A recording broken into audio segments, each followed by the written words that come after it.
Hello friends, स्वागत है आपका अपने YouTube channel Prithviraj study point में। आज हम क्लास 12th के 4 अंकीय प्रश्न उत्तर को यहाँ पे डिस्कस करेंगे, जो कि शीत युद्ध के दौर से है, जो आपके बोर्ड एग्जाम के लिए बहुत ही इम्पोर्टेंट है। पहला क्वेश्चन है, भारत की गुटनिरपेक्षता की नीति क्या है?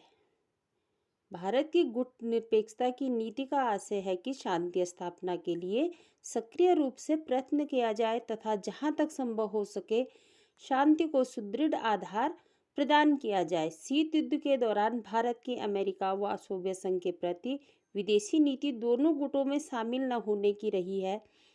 भारत ने किसी भी दोनों महाशक्तियों में से किसी का भी साथ नहीं दिया और निष्पक्ष अपना अलग रहा, जिसके कारण भारत की विदेश नीति को गुटनिरपेक्षता की नीति कहा जाता है। और इस समय भारत की नीति न तो नकारात्मक थी और न ही निष्क्रियता की।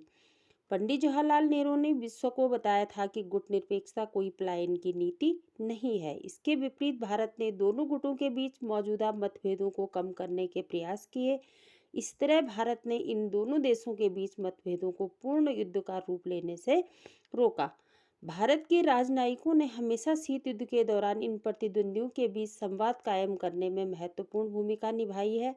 भारत हमेशा ही गुटनिरपेक्षता की नीति के पक्ष में रहा है। उसने किसी की भी विदेश नीति या किसी की भी नीति में कोई भी दखलंदाजी नहीं की है। इसलिए भारत जो है गुटनिरपेक्षता की नीति का पक्षधर रहा है और इसमें सबसे बड़ी भूमिका पंडित जवाहरलाल नेहरू की रही है। दूसरा क्वेश्चन आता है, भारत ने गुटनिरपेक्षता की नीति क्यों अपनाई? 15 अगस्त 1947 को जो है स्वतंत्रता के पश्चात भारत ने गुटनिरपेक्षता की नीति को अपनाया। भारत द्वारा इस नीति को अपनाने के मुख्य कारण निम्नलिखित थे। पहला कारण था कि देश की प्रगति अधिक आवश्यक थी। इसका मतलब हुआ कि हमारा देश जो है नया नया उस समय बना था और उसी समय शीत युद्ध की भी शुरुआत हुई थी। तो हमारे देश के लिए सबसे बड़ी चुनौती थी कि अपने देश की प्रगति हम किस तरह से कर सकते हैं। भारत ने अपने को गुट संघर्ष में सम्मिलित करने की अपेक्षा देश की आर्थिक, सामाजिक और राजनीतिक प्रगति की ओर ध्यान देने में अधिक लाभ समझा, क्योंकि हमारे सामने अपनी प्रगति अधिक आवश्यक थी। हमारा देश नया बना था। हमारे देश की ना तो आर्थिक स्थिति सही थी, ना ही सामाजिक स्थिति सही थी और ना ही राजनीतिक स्थिति सही थी। तो भारत के सामने जो है बहुत सारी चुनौतियां थी।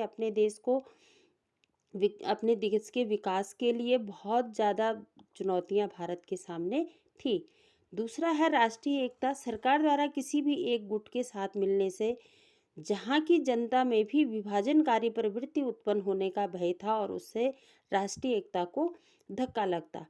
भारत ने ये भी सोचा कि जो हमारी राष्ट्रीय एकता है, क्योंकि हमारे देश में विभिन्न धर्मों के लोग रहते हैं, विभिन्न भाषाई लोग रहते हैं, और अगर हमारा देश किसी भी गुट के साथ शामिल होता है तो फिर हमारे देश में विभाजनकारी क्या हो जाएगी, प्रवृत्ति उत्पन्न होने का भी ये भय भी रहा है। क्योंकि उसी समय हमारे देश के दो टुकड़े हुए थे, भारत और पाकिस्तान, और तब भी कुछ रियासतें ऐसी थी कि जो कि भारत में शामिल ना ही पाकिस्तान में और ना ही भारत में शामिल होना चाहती थी। तो इसका भी भय था कि कहीं विभाजनकारी प्रवृत्ति ना आ जाए लोगों के अंदर। उससे राष्ट्रीय एकता को बहुत बड़ा क्या लग सकता था, धक्का लग सकता था। तीसरा है राष्ट्रीय स्वतंत्रता। किसी भी गुट के साथ मिलने और उसका पिछलग्गू बनने से राष्ट्र की स्वतंत्रता कुछ अंश तक अवश्य प्रभावित होती है। अगर किसी भी एक महाशक्ति का पीछा भारत करता तो हमारी जो राष्ट्रीय स्वतंत्रता थी वो प्रभावित अवश्य होती। किसी भारी शक्ति की आवश्यकता नहीं थी। भारत स्वयं एक महान देश है और उसे अपने क्षेत्र में अपनी स्थिति को महत्वपूर्ण बनाने में किसी भारी शक्ति की कोई भी आवश्यकता नहीं पड़ी। इसके बाद आता है आपका अगला जो क्वेश्चन है,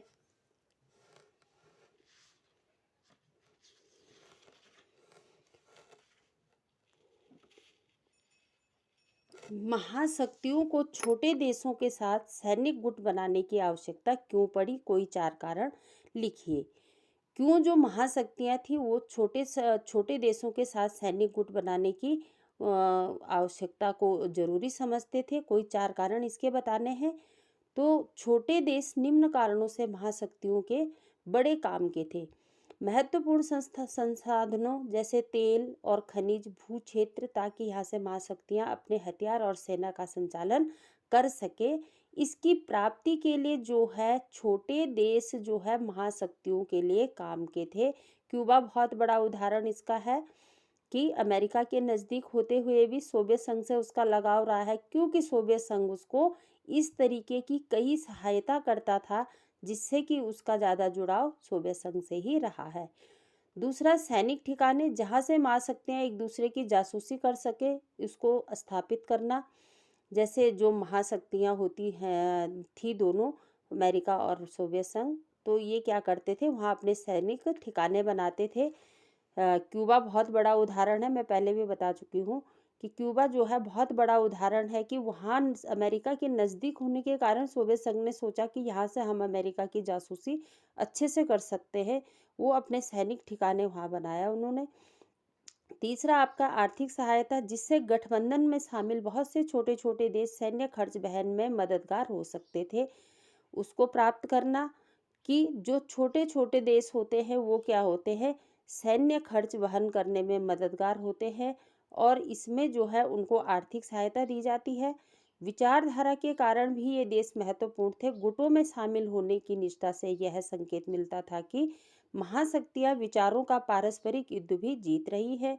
गुट में शामिल हो रहे देशों के आधार पर वे सोच सकती थी कि उदारवादी लोकतंत्र और पूंजीवादी समाजवाद और साम्यवाद से कहीं बेहतर है, अथवा समाजवाद और साम्यवाद उदारवादी लोकतंत्र और पूंजीवाद की अपेक्षा बेहतर है। इसलिए भी विचारधारा के कारण भी ये देश महत्वपूर्ण थे। अगला क्वेश्चन आता है, शीत युद्ध के दायरों से क्या अभिप्राय है, किन्हीं दो ऐसे दायरों का उल्लेख कीजिए। अर्थ इसका, तनावपूर्ण अंतर्राष्ट्रीय वातावरण को ही शीत युद्ध कहा जाता है। शीत युद्ध कोई अस्त्र शस्त्रों का युद्ध नहीं था, एक तनाव था, मतभेद थे विचारों के। यह तनावपूर्ण वातावरण 1945 से और 1990 तक दो शक्तिशाली विश्व शक्तियों के गुटों में जारी रहा। संयुक्त राज्य अमेरिका और सोवियत संघ में यह तनावपूर्ण स्थिति ही इतिहास में शीत युद्ध कहलाया। इसके जो दायरे थे, सैन्य गुटों जैसे नाटो, सेंटो, सीटो तथा वार्सा पैक्ट का निर्माण हुआ। अत्यधिक विनाशकारी हथियारों के निर्माण के लिए अंधाधुंध होड़ तथा जगह जगह मिसाइलें तैनात करना। उस समय ऐसे लगा कि दोनों देशों में जो है अस्त्र शस्त्र का युद्ध होने वाला है, लेकिन हुआ नहीं और दोनों ने जो है हथियारों के निर्माण में अंधाधुंध होड़ मचाई और मिसाइलें तैनात की। साम्यवाद तथा पूंजीवाद के विस्तार व प्रसार रोकना शीत युद्ध का प्रमुख दायरा था। कि साम्यवाद और पूंजीवाद का जो विस्तार है, जो प्रचार प्रसार हो रहा है, उसको रोकना इसके प्रमुख दायरे थे। ये आपके 4 नंबर के क्वेश्चन में आते हैं बोर्ड एग्जाम में, तो आपके लिए बहुत ही इम्पोर्टेंट है। Thank you.